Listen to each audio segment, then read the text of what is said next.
बुद्धिमानी, ज्ञान या समझ क्या है?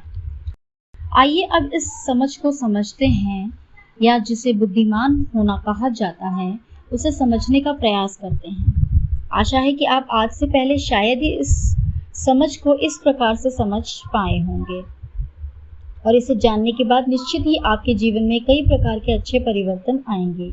जिसे हम लोग समझ कहते हैं या ज्ञान कहते हैं, वो इसी सुषुप्ति अवस्था के कारण ही संभव हो पाता है।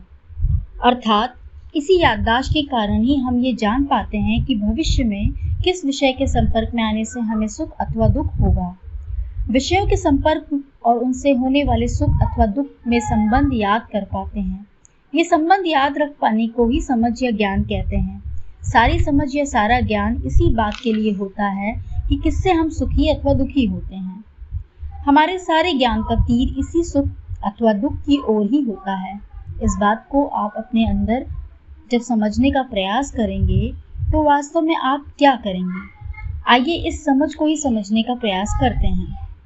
समझ की इस प्रक्रिया समझने का प्रयास करते हैं। यदि हम अपनी सारी याददाश्त या स्मृति को जांचें और याद करने का प्रयास करें, तो हम पाएंगे कि जिस बात से हम बहुत ज़्यादा सुखी अथवा दुखी हुए हैं, वही हमें अधिक जोर से और अधिक स्पष्टता से याद रहती है और बहुत लंबे समय तक याद रहती है। और हमारे सभी संबंधों का आधार भी यही रहता है कि कौन सा संबंध हमारे लिए सुखदायक अथवा दुखदायक रहा। ये संबंध किसी जीव के साथ ही हो सकता है या किसी वस्तु के साथ हो सकता है। जब भी हम आपको सही और गलत का निर्णय करना होता है, तो उसके आधार में यही रहता है कि उससे हम सुखी होंगे या दुखी होंगे। अब यदि उससे हम दुखी होते हैं तो हम कहते हैं कि ये बात गलत है, और यदि हम सुखी होते हैं उस बात को तो हम कहते हैं सही है। और किसी बात में सही और गलत का निर्णय लेना ही तो समझ कहलाता है। हमारा व्यक्तित्व भी तो पसंद और नापसंद के अलावा कुछ और नहीं होता, और पसंद और नापसंद के मूल में है हमारी इच्छाएं। तो कुल मिलाकर हमारी समझ का आधार हुआ हमारी इच्छा, और इच्छा भी जो कि निस्संदेह सुखी होना ही है। और आप इस बात पर गौर कीजिए कि क्या समझ इससे अलग और कुछ होती है? मूल में हमें किससे सुख होगा, इसी प्रकार के निर्णय करने को ही समझ कहते हैं। बाद में जब हमारे जीवन में इन यादों को बहुत सारे स्तर या लेयर्स चढ़ जाती हैं, तो समझ भी अपने आप में बहुत जटिल प्रक्रिया जैसे लगने लगती है, और ऐसा लगने लगता है जैसे इस समझ के बारे में हमारे पास कोई समझ नहीं है।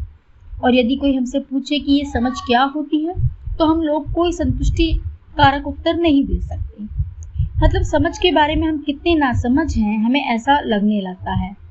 वैज्ञानिकों को बहुत कौतूहल रहता है कि ये समझ क्या है।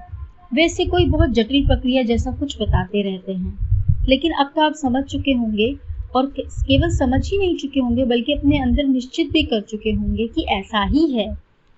किसी बारे में सत्य जानने को या सही और गलत का निर्णय करने को ही समझ कहा जाता है, जो कि दोनों ही हमारी इच्छा और याददाश्त या स्मृति पर आधारित होती है। और हम पहले ही ये बात ज्ञात कर चुके हैं कि हमारी इच्छा है सुखी होने की। इसीलिए मैं बार बार कहता हूँ कि सब कुछ निर्णय करने के लिए एक कसौटी चाहिए होती है, और वो है जीवन का उद्देश्य, यानी कि सुख, यानी कि हमारी मूल इच्छा। तो समझ के मूल में हमारी इच्छा ही है। हम में और कंप्यूटर में बस यही एक अंतर है कि हम सुखी होने की इच्छा करते हैं और कंप्यूटर नहीं करते, जबकि याद को रखने का गुण दोनों में होता है। कंप्यूटर में याद रखने की क्षमता के कारण ही कंप्यूटर से बहुत सारा निर्णय कर पाते हैं, बहुत सारी गणनाएं करा पाते हैं। मतलब ऐसा लगता है जैसे कि कंप्यूटर कोई बहुत समझदार यंत्र है। इसलिए इस समझदार जैसा लगने में इसी याददाश्त वाले गुण का हाथ है। तो आशा है कि अब आपके अंदर इस समझ नाम की चीज को समझ चुके होंगे। अर्थात अब समझ हमारे लिए ना समझ नहीं है, बल्कि अब हम समझ को भी समझते होंगे।